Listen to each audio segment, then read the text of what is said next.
What is going on, ladies and gentlemen? Maximus Keys back with a brand new episode of your favorite show, Genre Evolution. I would like to thank each and every one of you for pressing this video. Please don't forget to like, subscribe, share this video to everybody that you know, and please leave a comment down below. So without any further ado, let's get to the video, shall we? Throughout music history and even currently in this time of days, you have a lot of artists that come out and who basically give their all to the music industry, but they just seem to never get the credit that they deserve for what they've done. And in result, some people unfortunately get written out of history.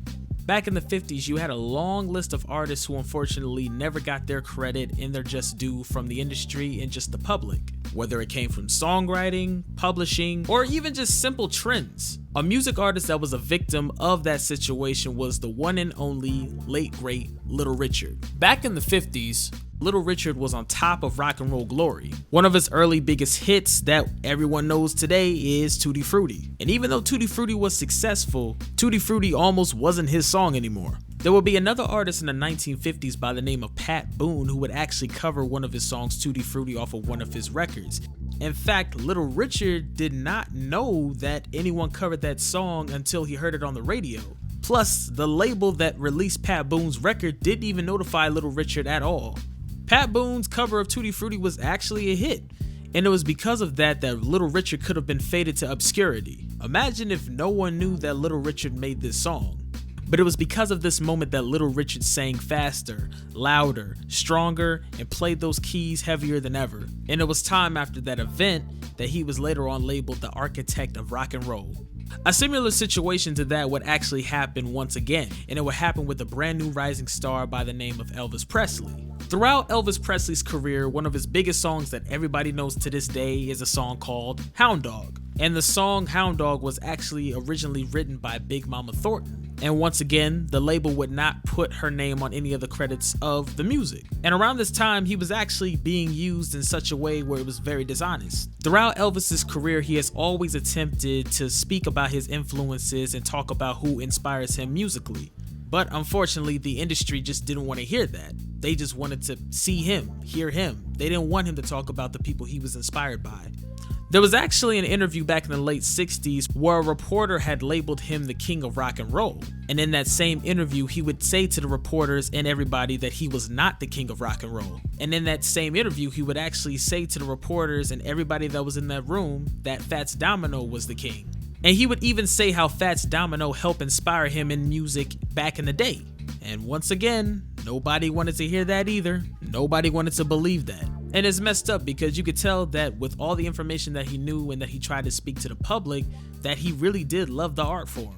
Later on throughout the late 60s and early 70s, you had a lot of white British artists who were giving credit and acknowledgement to different artists that were from America and who were black and who created the genres of blues and rock and roll. The Rolling Stones will give acknowledgement to people like Muddy Waters and even Howlin' Wolf. Lead guitarist of Led Zeppelin, Jimmy Page, has even acknowledged Jimi Hendrix as the ultimate guitar hero. And lead singer of Led Zeppelin, Robert Plant, has always acknowledged the Black American Southern blues sound as an influence to his singing. Even in America, they started giving more acknowledgement to different artists that came out before them. Lead guitarist of the MC5, Wayne Kramer, has even acknowledged John Lee Hooker as one of the MC5's many inspirations, and they've even covered one of his songs, Motor City Burning, off of their debut album, Kick Out the Jams. Because they were a brand new generation, they showcased a lot more love for the art form than what any other record company could try to do to take away from other people's talents that came before them. But unfortunately, it's not like that for every single genre of music, and I wish it was like that. Throughout the 70s and 80s, you had a lot of people who were behind the scenes who were involved in writing great songs and producing great songs and just producing different groups in general who were a part of the powerhouse of the industry. Jermaine Jackson is one of the many examples of a person who is a successful musician, successful producer, yet does not get enough credit or acknowledgement from anybody in the world, unfortunately. Jermaine Jackson was the co-lead singer as well as bass guitarist for the Jackson 5, and along with his brothers, he will go on to sell millions of records with the Jackson 5. And because of the success as the Jackson 5, he was able to garner his own solo career back in 1972. And because of that, he released his very first solo record back in 1972 titled Jermaine. The record would be very successful with hit singles such as Daddy's Home, which was actually played on Baby Boy, and That's How Love Goes. But unfortunately, he would leave the Jackson 5 in 1975.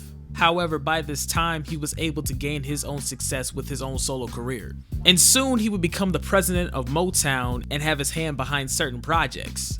Back in the late 70s, he would actually be involved in the career of a brand new group who was signed to Motown called Switch. After he had helped discover them, they have released their very first record under Motown back in 1978 titled Switch. And their biggest single that everybody knows is There'll Never Be. And it was executive produced by Jermaine. The record would hit number 37 on the top LPs and tapes charts and number 6 on the top soul LPs charts. But of course, Jermaine wasn't done. Jermaine would still continue with his solo career, not only being an executive producer and the president of Motown, but his own music as well. He would release one of his most biggest albums ever known to man, titled Let's Get Serious. Let's Get Serious would be the biggest single off of that record, and the album itself sold over 2 million copies worldwide. Oh, and also I forgot to mention, the record was actually released in 1980 to be exact. But once again, Jermaine was not done. By the time the early 80s came around, he had discovered a brand new group thanks to the contribution of the late great Bobby DeBarge and Tommy DeBarge. Jermaine Jackson would help discover a new group titled DeBarge. In the early 80s, once DeBarge officially came into the scene, they were pretty much like the new golden children of Motown, you know, like the next generation Jackson 5. Their biggest album that everyone knows, All This Love, was released in 1982 with the biggest single that everybody loves, I Like It. The record itself sold 500,000 copies worldwide, and it would pretty much solidify their legacy forever. The album would hit number 24 on the Billboard Top 200 and number 3 on the top R&B and hip hop albums charts. Now, all that information I gave right there, with the contribution of Jermaine Jackson helping out these different artists and even doing his part in the industry with the music that he helped produce and sell, it's crazy that nobody mentions him in the same light as every other successful entrepreneur, producer, executive producer, etc., etc., etc. He was even involved early on in the career of a young Whitney Houston. It's crazy that a lot of people don't mention that. Throughout the 90s, you had a lot of different acts that would be in the music industry who would often rep where they were from, whether it was their city or state. Outkast and TLC represented Atlanta, Georgia. Lord Finesse and Fat Joe represented the Bronx, New York.